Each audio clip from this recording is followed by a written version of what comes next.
Good afternoon. I am Gordon Smythe, and I am delegating from Acorn and joining the Just Recovery Coalition.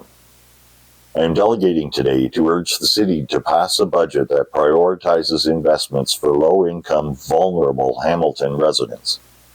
Being homeless in 2021 was a constant struggle for me. The lack of stable housing made it difficult for me to access basic necessities like food, clean water, and health care.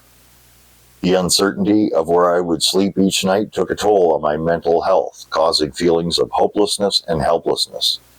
The dumb eviction crisis only added to my difficulties as I was forced to leave my home and community, further disrupting my already unstable life.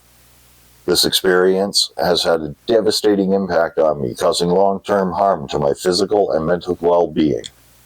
The trauma of being displaced and losing my sense of security and belonging has been difficult to overcome. The systemic issues that contribute to homelessness, such as a lack of affordable housing, poverty, and discrimination, only compound to the difficulties I face in my journey to stability and security.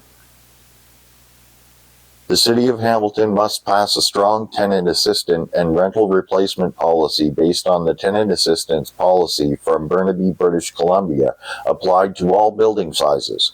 If demolition permits are approved, landlords must be responsible for allowing tenants to choose between accepting temporary accommodation of comparable size and location at the same rent they were paying before, or rental top-up should the tenant choose to find their own temporary accommodation. The rental top-up would cover the difference between their original rent and rent of their temporary accommodation.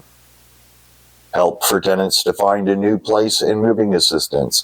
Tenant's choice of an insured moving company arranged by the landlord, or compensation.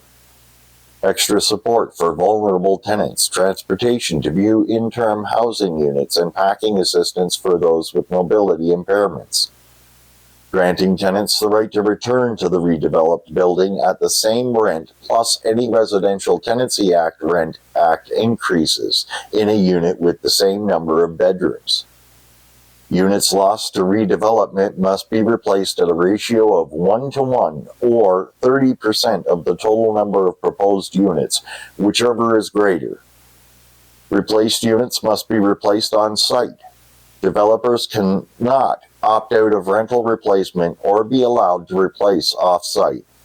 By requiring one-on-one rental replacement on-site would effectively ban the approval of demolition permits within existing rental buildings, i.e., landlords want to reconfigure the number and size. Some additional demands: tenant protections and approval of demolition permits should not be tied to vacancy rates. A vacancy rate of over 3% does not mean low-income tenants will have an easier time finding affordable housing. Any tenant engagement and required tenant meetings must include a representative from the City of Hamilton and community groups that support tenant rights if requested. For example, Hamilton Community Legal Clinic or Acorn. All written communication to tenants must be translated with common languages spoken by tenants in the buildings, and translation services must be provided at tenant meetings.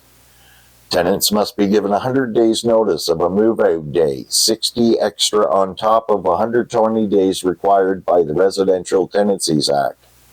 Temporary accommodation and rental top-ups only expire once the redevelopment is complete, and tenants can exercise their right of first refusal.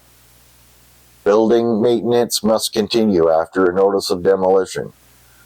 Frequent communication to tenants during the redevelopment to share timeline on returning to units. The conversion of rental housing into condominiums. Conversion of rental units to condos has no benefit for renters and only further contributes to the housing crisis.